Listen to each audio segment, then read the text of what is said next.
Oui, merci Monsieur le Président de séance.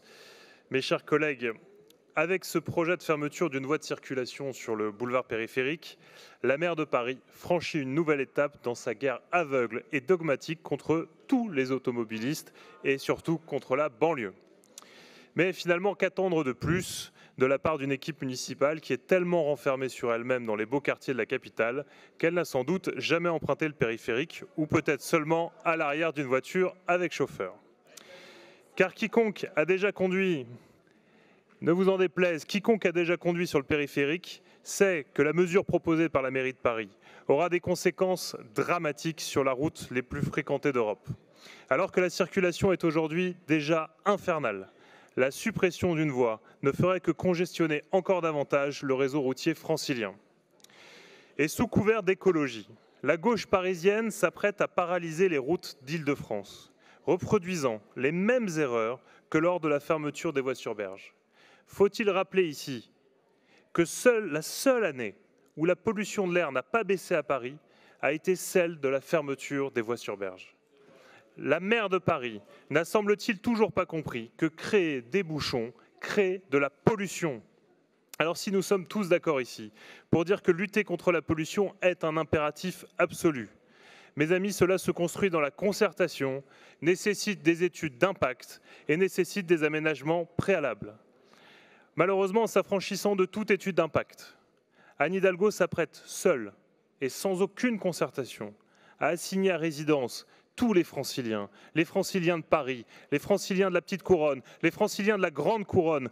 Elle nous méprise aujourd'hui par cette décision et en ce faisant, elle menace les 80% d'usagers non parisiens du périphérique d'être retenus chez eux, empêchés d'aller dans la capitale. Et ce projet a pourtant déjà été sévèrement rejeté par les franciliens, mes chers collègues. Fin 2021, près de 90% des 80 000 votants se sont exprimés contre la fermeture d'une voie sur le périphérique dans le cadre de la consultation organisée par la région.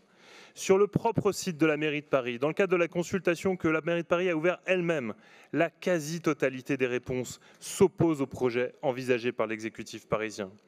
Et nous avons eu dans les colonnes du JDD, mes chers collègues, plus de 1800 élus locaux de tous bords qui ont signé une tribune aux côtés de notre présidente de région, aux côtés de Rachida Dati, aux côtés du sénateur Hervé Marseille et de tant d'autres élus pour alerter sur les dangers et sur la brutalité de cette mesure.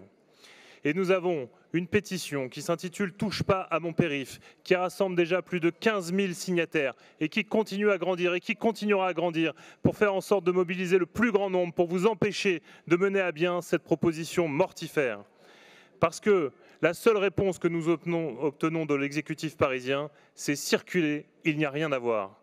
Alors nous, on aimerait bien circuler sur le périphérique, mais on ne va certainement pas abandonner les millions de franciliens muselés par le greenwashing de Madame Hidalgo, qui clairement n'aime pas la pollution dans Paris, mais qui n'a aucun problème à la repousser vers la banlieue.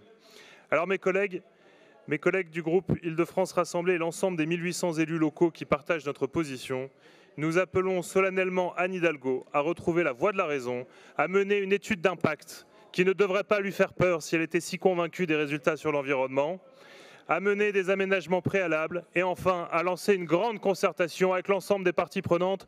Nous voterons évidemment la motion de l'exécutif. Je vous remercie. Merci.